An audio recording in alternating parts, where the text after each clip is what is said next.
ano, hindi na paparandan, si Rose. Si, ano, hindi na parandan. Bukas.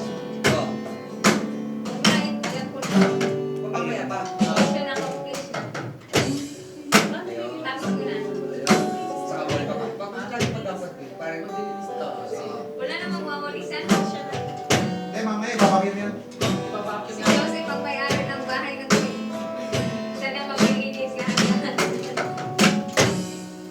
Boss, pag dito kami matulog. Pag dito kami matulog. Mag-break ako. Oo, break na. Hindi magagano. Pag-umaga na ako eh. Pag-umaga ako dito kami matulog. Siya na yung nag-awak. Si Pastor. Para may nag-alinis. Ay, ayun ko. Sir, magkano ang sila dito? Mag-ikirupangan kami ni Rachel para malapit sa school. Mag-break ka. Break. Eh, paano? Pabasa dyan! Wala na. Bahala ka. Umuulan na naman yun. Bahala ka talaga dyan. Kahit tumulong na naman, ano, bago ko na wala na siya.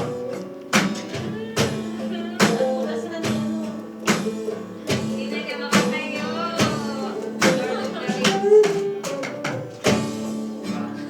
Pwede. Solo niya lang yan. Boss, Ray, kantay mo na yung ano natin, yung Ganito yan. pork chop, yung turkey. Para marinig yung Red. Hindi na yan. Yung pork chop mo. Ah, Hindi ko na kainin. Ano ba yan? Yan pa.